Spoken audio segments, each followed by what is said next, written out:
144 fautes matérielles dans le Coran. Nous présentons dans cette vidéo 144 fautes que nous avons trouvées en étudiant le Coran. Hier, nous avons fait une vidéo de 40 minutes que nous avons postée sur Facebook. Le projet ici est de... Donc, ce n'est pas une vidéo raciste. Le but, c'est de donner aux réformateurs musulmans des moyens objectifs d'asseoir leur réforme sans être assassinés, par exemple, par des extrémistes musulmans qui penseraient que ces réformes sont de l'ordre de la mécréance. Rappelons ce qu'on a déjà dit. On a dit que le prince Mohammed Ben Salman, en Arabie Saoudite, a pris des réformes qui sont titanesques. Donc les femmes peuvent conduire à nouveau, les femmes peuvent conduire comme partout, ce qui n'était pas le cas avant. Les femmes peuvent obtenir un passeport sans l'autorisation de leur papa ou de leur frère, parce que les femmes n'étaient pas des êtres à part entière, elles avaient un tuteur. Une femme, toute sa vie, vivait sous le tutorat de son papa ou de son frère ou d'un autre homme, de son mari. Son mari devait aller faire un passeport pour elle, comme on fait un passeport pour un enfant de 7 ans, voilà.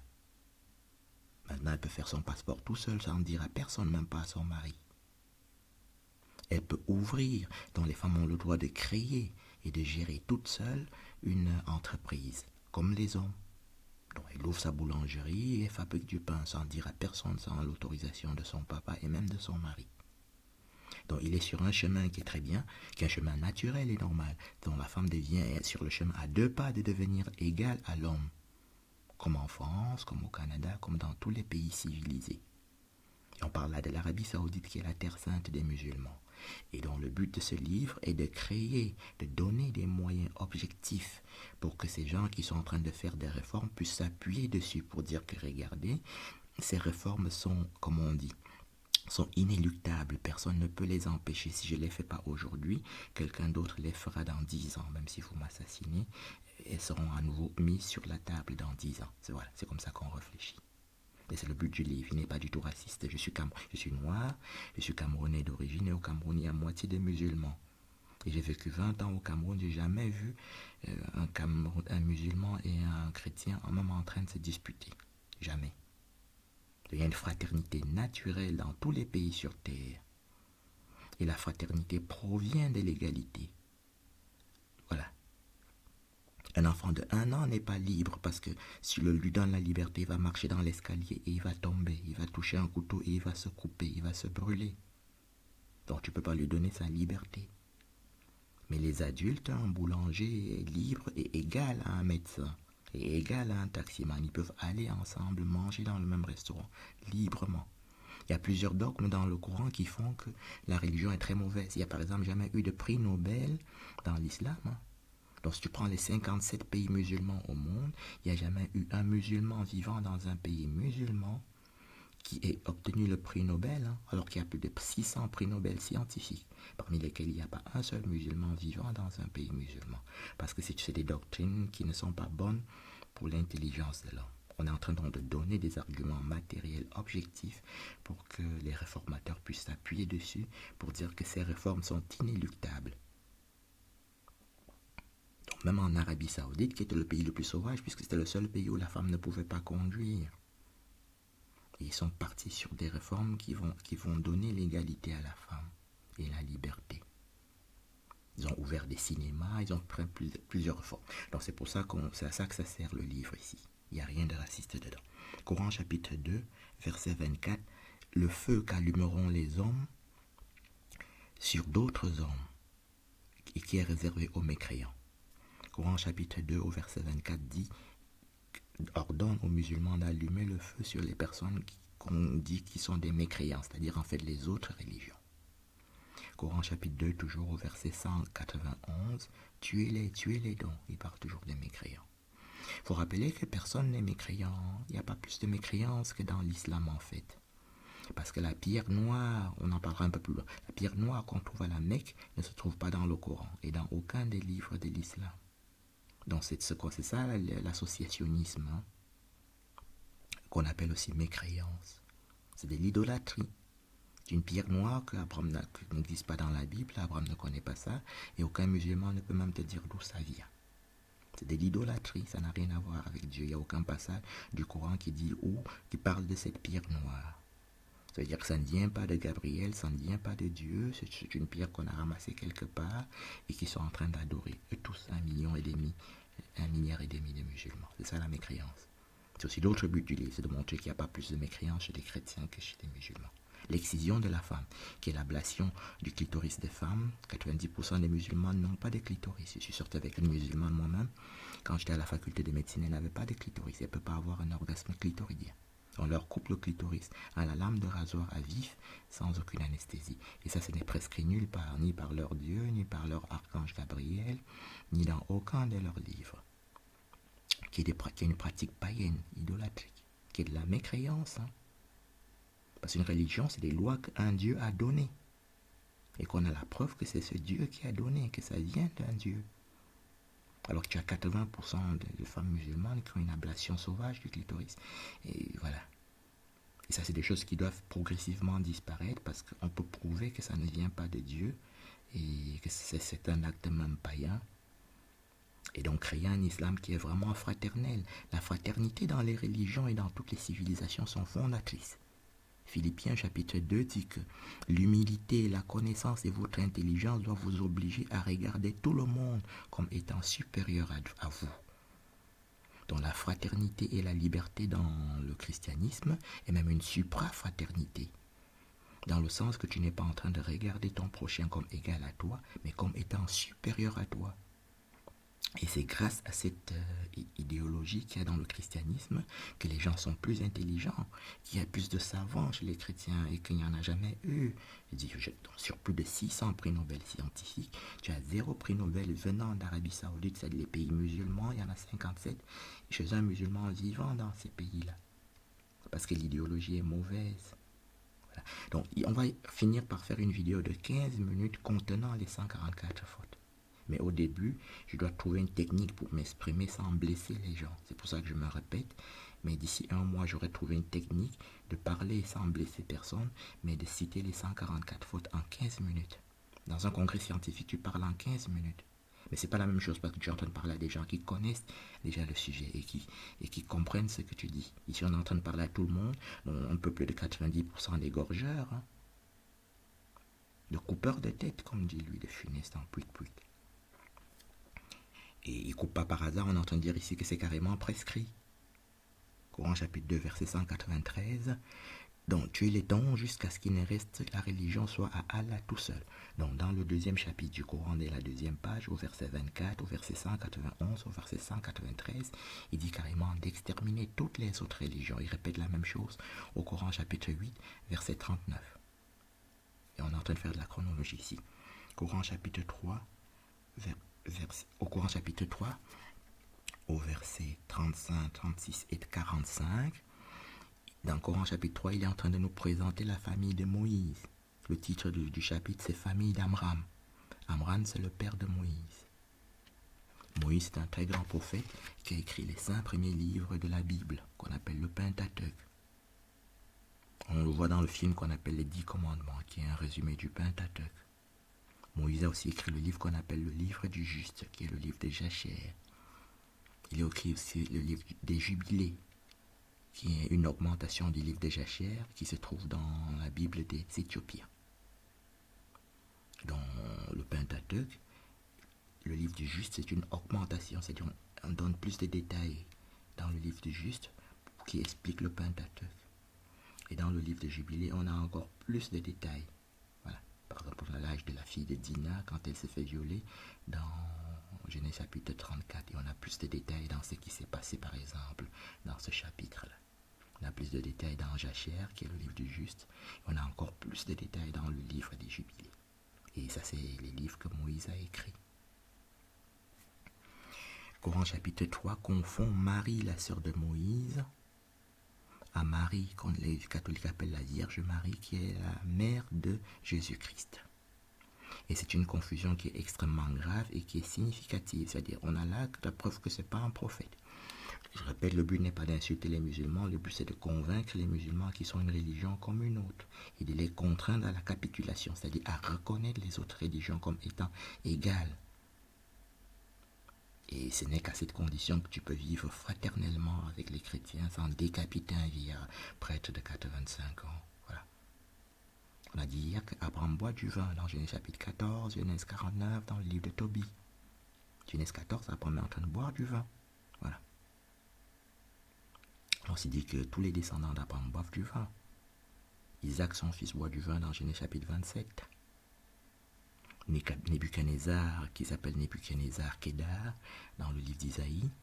Nebuchadnezzar, dans le livre de Daniel, est en train de boire du vin, et même d'offrir du vin à Daniel. Daniel, c'est un prophète qui écrit le livre de Daniel. Daniel, chapitre 1, on est en train de lui offrir du vin. Il vient d'être déporté, d'être capturé par Nebuchadnezzar, qui est un petit-fils, un arrière-petit-fils d'Ismaël. On dit les fils d'Ismaël, Nebajot, Kedar, Genèse chapitre 25. Genèse chapitre 25, Ismaël a 12 fils, et Kedar, c'est son deuxième fils. Et Nebuchadnezzar, qui est le roi de Babylone, est de la descendance de la lignée de Kedar. Il est en train de boire du vin 1500 ans après Ismaël, c'est-à-dire après Abraham. On a la descendance d'Ismaël dans Genèse chapitre 25 au verset 13, dans le premier livre des Chroniques chapitre 1. Ici donc dans Coran chapitre 3, qui donne la descendance de Moïse, on dit, c'est le titre, c'est famille d'Amram. Dans tout le Coran, chaque fois qu'on parle de Marie, on est en train de parler de la Vierge Marie, et on la regardant comme la sœur de Moïse. La même faute est répétée de manière grossière dans Coran chapitre 19. Ici, j'ai cité les versets les plus utiles pour comprendre de manière courte. C'est des Corans, c'est des chapitres qui sont longs. Hein. Coran 3 fait 200 versets. Donc il faut aller directement lire le verset numéro 36, 35 d'abord, puis 36, puis 45. Au verset 35, il dit que la femme d'Amram, qui s'appelle Jochebed. Dans le Coran, on ne cite pas le nom des femmes. Hein. Hier, on a cité les 12 saintes femmes et leur nom ne se trouve pas. Sarah, Ève, Adam, Séphora. Ève, c'est la femme d'Adam. Et toutes les 12 saintes femmes. Jochebed, son nom n'est pas cité. Et c'est la femme de Amram, qui est la mère de Moïse. Et on dit donc que la mère de Moïse a accouché d'une fille à laquelle elle a donné le nom de Marie. Et au verset 45, on dit que Marie est la mère de Jésus. Et donc Marie, la mère de Jésus, pour eux, est la sœur de Moïse et Aaron. Eh bien, c'est faux, parce que la généalogie de Moïse et de Amram est donnée dans le premier livre des Chroniques, chapitre 6, dans Exode, chapitre 6, dans le livre de Jachère, chapitre 68, et dans le livre du Juste, chapitre 16. Et au total, Marie est la sœur aînée de Aaron, et Aaron est le frère aîné de Moïse. Ils sont 3. Et ils vivent en Égypte en esclavage. Et ils n'ont jamais vécu à Jérusalem, qui est Bethléem. Et Marie, mère de Jésus, elle vit à Jérusalem, qui est Bethléem, où Jésus-Christ naît, 1500 ans après Moïse. Après la Marie, avec laquelle on la confond, c'est-à-dire après Marie, sœur de Moïse et Aaron. C'est une confusion qui est très très facile à vérifier. Et ces confusions prouvent que l'islam dans l'absolu n'est même pas une religion en fait, puisqu'un prophète ne fait pas des confusions comme ça. Tu ne peux pas trouver Emmanuel Macron en Chine en train de faire un discours et de confondre le Saint-Émilion avec un Bergerac ou avec un autre vin alsacien. C'est-à-dire il est en train de parler devant le vin français et un Chinois est en train de voir que mais là, il est en train de confondre. Tu vois, il dit que le Bergerac est fabriqué à Libourne, alors que c'est le Saint-Émilion qui est fabriqué à Libourne. Et un Chinois est en train de voir qu'il est en train de se tromper. Un homme est faillible. Dans tout ce qu'un homme fait, il y a 5% de fautes. Mais quand tu trouves dans le Coran jusqu'à 144 fautes, on est en train de dire que ce n'est même pas un prophète. Donc il est temps pour les musulmans de prendre cette chose au sérieux. Et de savoir que le projet, il n'y a pas qu'un seul réformateur, il y a plusieurs réformateurs dans l'islam. Abdel Fattah Sisi, qui est un général, amiral, et qui est le président de l'Égypte, il a fait plusieurs discours devant les religieux qu'il a rassemblé toutes les religions à une université du Caire pour leur dire est-ce que c'est raisonnable que 1,6 milliard de gens veuillent assassiner 7 milliards de gens? Donc il est en train de parler comme à des enfants. Hein. Il est en train de dire que non, nous devons supprimer ça, que ce n'est pas possible même que 1,6 milliard de gens veuillent assassiner 7 milliards de gens. Il est en train de dire que les versets comme celui que j'ai cité dans Coran chapitre 2 qui demande d'exterminer, qu'on trouve dans Coran chapitre 8, hein, je n'ai pris que ceux qui sont compréhensibles par tout le monde, par un éboueur, par un taximan. C'est-à-dire qu'il ne faut pas expliquer, il ne faut pas philosopher dessus. Parce qu'il dit tuez-les jusqu'à ce qu'il ne reste que l'islam, voilà. Coran chapitre 2, Coran chapitre 8, hein. Voilà. Mais il y a au moins 200 appels au meurtre dans le Coran. Donc rien que pour ça, c'est pas une religion de paix. Hein. Quand tu vois les farfelus comme tous les intellectuels musulmans, ils sont en train de raconter que l'islam est une religion de paix. Hein. Alors que tu as des grands réformateurs dans des pays parfaitement sauvages. Hein. L'Égypte et l'Arabie Saoudite ne sont pas des pays de la liberté. Hein. Et eux, ils sont en train de dire que leur livre est sauvage. Hein. Voilà. Donc on est en train d'apporter les arguments pour que les faux mauvais musulmans, le bon musulman est très très mauvais parce que c'était à lui de faire des réflexions comme ça. De façon à diminuer la quantité d'énergie meurtrière qu'il y a dans le mauvais musulman. Or, ils sont toujours, eux tous, en train de dire hypocritement que c'est une religion de paix, que c'est une bonne religion, etc. Alors que dans le monde entier, les gens, des grands dirigeants, dans des pays même où il n'y a pas de démocratie, sont en train de dire que non, non, non, la femme doit même commencer d'abord par être égale de l'homme. Et qu'il y a plein de versets qui sont inapplicables. Donc j'ai cité là un deuxième réformateur et il y en a plein d'autres qui rêvent de créer un islam dans lequel on n'attrape pas deux adolescentes scandinaves pour les égorger. Hein. Maintenant en France, on est à 2 pas d'égorger des enfants à Annecy. Hein. Des enfants qui jouent dans un parc, un musulman vient les égorger parce qu'il pense que c'est mécréant. Donc Coran chapitre 3 au verset 35, 36 et 45, il confond Marie, sœur de Aaron, à Marie, la Vierge Marie.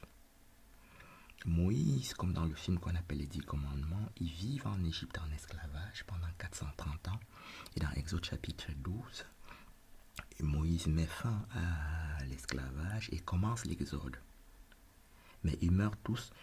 Marie, qui est la sœur aînée des 3, et Aaron, qui est l'aîné de Moïse, meurt dans Nombre chapitre 20. Il meurt à Moab et à Édom. Marie meurt au début de Nombre chapitre 20 à Moab, qui s'appelle Moab Madian. Et à la fin de Nombre chapitre 20, Aaron meurt à Édom, et Édom s'appelle aussi Édom Madian. Et Madian veut dire dans le livre du Juste chapitre 16, livre du Juste chapitre 14 et 15, ça veut dire Afrique. C'est des livres qui sont en français, tu tapes dans ton ordinateur ou ton téléphone, livre du Juste chapitre 15, 16, et tu vois que ça veut dire Afrique. Ou tu tapes en anglais Jachère chapitre 57. Tu vois au verset 17, tu vois Madian, qui se dit Midian en anglais. Donc tu vois Africa, qui veut dire Afrique. Et au verset 20, tu vois que Midian. Verset 33, tu vois Midian, ça veut dire Madian. Donc ça veut dire qu'Afrique veut dire Madian. Jachère 57. Répétez comme ça dans Jachère 61, 62, 63, 64. Et ainsi de suite. En français, livre du Juste chapitre 16, livre du Juste chapitre 15 et livre du Juste chapitre 14. Et Madian, c'est le fils d'Abraham. Genèse chapitre 25, Abraham enfanta Madian. Premier livre des Chroniques, chapitre 1, Abraham enfanta Madian. Jachère, chapitre 25, Abraham enfanta Madian. Et ça veut dire Afrique dans les livres que j'ai dit. Donc, il meurt, Aaron et Marie meurent dans Nombre, chapitre 20, et Moïse lui-même meurt un peu plus tard, puisqu'il était plus jeune. Il meurt dans Deutéronome 34, à Moab, sans avoir traversé le Jourdain. Et Moab, c'est toujours Moab Madian. Ça veut dire que c'est en Afrique, mais c'est avant, ils n'ont pas traversé le Jourdain. C'est Josué, dans le livre de Josué, qui est le 6e livre de la Bible. Pentateuque veut dire 5. Et le 6e livre de la Bible, c'est Josué qui traverse le Jourdain lors de l'Exode et qui installe le peuple à Jérusalem, qui est Bethléem. Et là, on est 1500 ans avant la naissance de Jésus. Donc la confusion dans Coran chapitre 3 est grave. Il s'agit de ce qu'on appelle en médecine là une confusion spatio-temporelle. Quelqu'un qui fait un AVC, c'est-à-dire un accident vasculaire cérébral, ou qui a trop bu, peut faire une confusion spatio-temporelle. Ou quelqu'un qui est fou, se dit, il ne sait pas où il se trouve, et il ne sait pas l'heure qu'il est non plus. Si tu trouves un fou dans la rue, tu dis, tu vas où, il ne sait pas où il est en train d'aller, tu dis, il est quelle heure, il ne sait pas non plus. Il s'en fout même d'ailleurs. Et tout le courant, c'est un peu ça. Hein. Ce n'est pas, on n'est pas dans des trucs esthétiques, hein. On est en train de dire qu'il n'y aura jamais de... C'est par la liberté. Et cette liberté n'est pas une liberté du corps. Hein. Bob Marley chante une chanson qu'il appelle Concrete Jungle. Il dit qu'il n'a pas de chaîne physique dans les mains et dans les pieds, mais il est totalement enchaîné. Donc la liberté est une liberté spirituelle. Et Bob Marley connaissait ça il y a 40 ans. Et c'est quand ton esprit est totalement libre que tu peux penser librement et devenir un savant. Mais si tu as des barrières dans ta tête, c'est une catastrophe. S'il y a des livres que tu ne peux pas lire, des endroits où tu ne peux pas aller, tu deviens un crétin magnifique. Hein. Or, l'islam, c'est ça. La charia, qu'on appelle la loi musulmane, c'est-à-dire le Coran, c'est ça. Il y a des barrières partout, des inégalités partout que leur Dieu a créées, et les inégalités qu'ils ont créées eux-mêmes, ils ont décidé eux-mêmes, alors que c'est pas dans le Coran d'exciser, c'est-à-dire de couper le clitoris de toutes les femmes pour leur empêcher d'avoir des orgasmes clitoridiens. Et d'empêcher les femmes de conduire, c'était même pas dans le Coran. Tu vois, donc il y a plein de sauvageries qui sont écrites, il y a 144 sauvageries qu'eux-mêmes ils ont créées. Voilà, et qu'il faut abolir. Et après, un homme, dans 10 ans, un savant peut apparaître dans l'islam. C'est-à-dire en Arabie Saoudite, dans des pays musulmans, il vit en Arabie Saoudite. Il se met à réfléchir librement et à créer et à devenir un savant. C'est-à-dire, voilà, par exemple, à pouvoir corriger le Coran. C'est justement par une naissance savante que tu peux faire des corrections comme ça. Parce que tu as un esprit totalement libre. On est en train de parler Coran chapitre 3. On dit qu'il en a confondu deux maris qui sont séparés par 1500 ans et qui sont aussi séparés dans l'espace. Parce que Marie, sœur de Aaron, avec Aaron et Moïse, vivent en Égypte. Ils n'ont jamais vécu à Jérusalem. Et la Vierge Marie, elle vit à Jérusalem. Avec Jésus-Christ, là où Jésus-Christ naît. On sait que Bethléem, c'est Jérusalem, parce que dans Matthieu chapitre 2, quand Jésus-Christ naît, les rois mages, qu'on appelle les rois d'Orient, que les catholiques appellent les rois mages, arrivent à Jérusalem pour faire des cadeaux à Jésus-Christ qui vient de naître. Et on dit, ils viennent d'Orient, ils arrivent à Jérusalem, ils disent, où est Jésus-Christ, le roi des Juifs qui est né à Bethléem. Donc ils ont voyagé en suivant une étoile, et quand ils arrivent à Jérusalem, ils s'arrêtent, ils disent où se trouve Jésus-Christ, le roi des Juifs qui vient de naître à Bethléem. Donc il est en train de dire grosso modo que Bethléem et Jérusalem c'est la même chose. C'est comme si un Zaïrois part du Zaïre, il descend à Paris de son vol atterrit à Paris et il dit où est la tour Eiffel. Il est en train de dire que tour Eiffel et Paris c'est la même chose. Donc la Vierge Marie et Jésus-Christ se trouvent à Jérusalem. Et ils ont pas... Après, ils vont en Égypte en voyage comme ça, toujours dans Matthieu chapitre 2. Mais ils n'ont pas connu l'esclavage d'Égypte, comme les autres. Les autres, eux, ils ont vécu en Égypte. Ils sont morts sans avoir traversé le Jourdain, sans avoir été à Jérusalem. Donc, il y a une confusion spatio-temporelle qui est un symptôme médical extrêmement grave. Quelqu'un qui, tu vois, il n'est pas en train de savoir où il est, ni où il va. Tu sais qu'il a fait un AVC. Ou qu'il a bu beaucoup trop. J'ai dit que le livre n'est pas raciste, hein, parce que on est en train de faire un projet. Il faut donner un moyen aux gens de comprendre ce qu'on dit. Le but, c'est de permettre à des réformateurs de faire des réformes pour que la femme devienne égale à l'homme. Donc, l'assassinat par la police du petit Naël, c'est vraiment quelque chose d'idiotie. Hein. C'est parce que je parle des drogues ici. Moi, j'ai exercé en Martinique en 2005 et ils ont en janvier ou en février, ils ont un festival, un carnaval. Je crois que ça doit être le 15 janvier ou le 15 février. Et tu reçois, j'étais médecin urgentiste là-bas, tu reçois 100 personnes qui ont consommé des drogues. Hein. Des drogues extrêmement variées, qui sont en train de délirer, qui font même des dystonies, et toutes sortes de symptômes. Des ataxies, voilà. Si tu reçois 100 personnes qui viennent du carnaval, et qui ont consommé des drogues, qui te sont emmenés par le SAMU, le SMUR, que toi-même tu vas chercher parce que certains sont tombés, ils sont comateux. Mais personne ne meurt. Hein. Et le lendemain à midi, ils sont tous rentrés chez eux. Hein. Donc consommer la drogue ou vendre la drogue, quelle que soit la drogue que tu peux imaginer, d'abord n'est pas mortel, donc celui qui la consomme ne meurt pas. Et la vente n'est pas passible selon la loi à la peine de mort. Hein. C'est pas parce que quelqu'un a une tonne de cannabis ou de cocaïne dans sa voiture que tu le mets en joue pour l'abattre. Hein. La loi française ne dit pas que si tu as vendu la drogue, on te tue. Hein. Donc c'est une stupidité parfaite de la part du policier qui a mis le petit garçon en joue. Vraiment. Parce que la liberté et l'égalité, qui sont des valeurs intrinsèques et originelles et primordiales en France, est garantie par la police. Hein. Force de l'ordre veut dire qu'ils sont en train de garantir la liberté de circuler, l'égalité, etc. De garantir la loi. On ne met pas en joue un gamin de 17 ans, c'est vraiment, même dans le principe, c'est totalement stupide. Donc, conduire, voler une voiture n'est pas passible de peine de mort. Hein. Si tu voles une grosse Mercedes, si tu voles un avion, un Boeing 747, même aux États-Unis, on ne te tue pas. Hein. On ne te met pas en joue pour t'abattre. Conduire sans permis non plus, hein, c'est pas passible de la peine de mort. C'est des conneries que les adolescents font.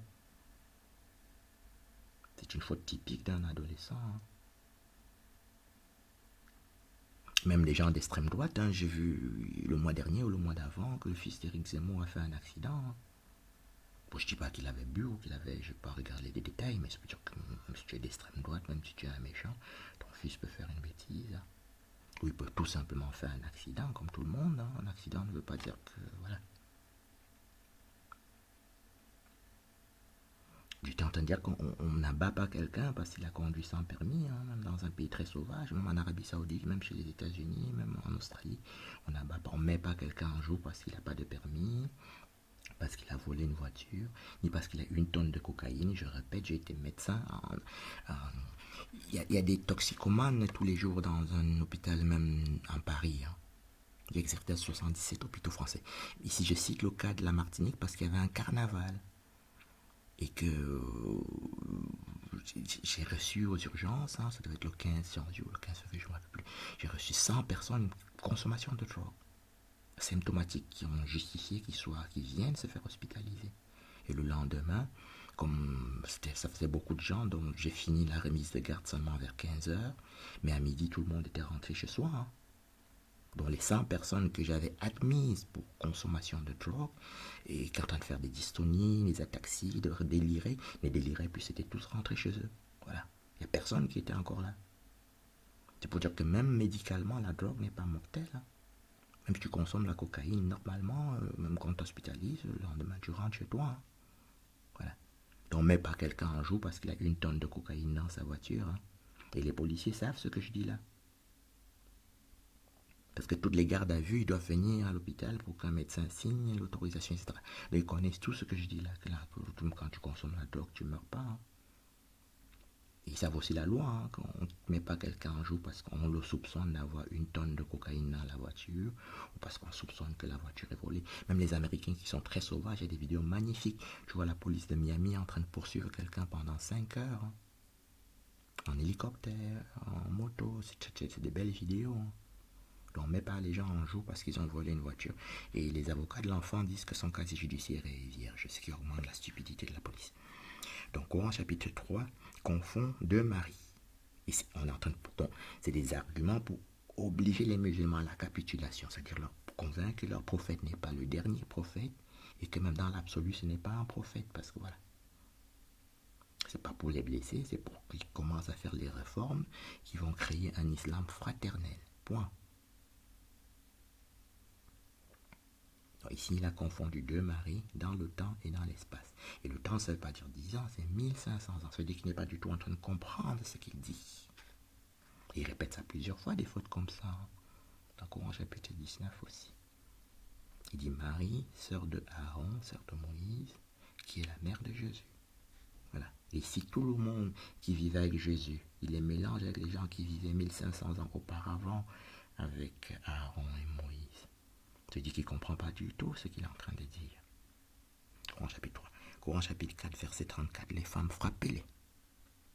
On dit beat them en anglais. Donc tu compares dans toutes les formes, en Coran en espagnol, tu prends le Coran que tu veux. Il est en train de dire frappez-les. Donc, voilà. Il faut savoir qu'en France, il y a 100 féminicides par an, alors que frapper les femmes, c'est interdit. Donc, si la charia devait s'installer en France et que le frapper-les devienne une loi, il y aurait 1000 féminicides par an. Hein. Donc, pour toutes ces raisons-là, certaines lois doivent être modérées. Donc le bon musulman, son rôle, ce n'est pas de prier, laver ses mains, prier et dormir, c'est d'expliquer tous les jours pour que le méchant musulman qui se trouve pas très très loin, ils vont dans les mêmes mosquées. Hein.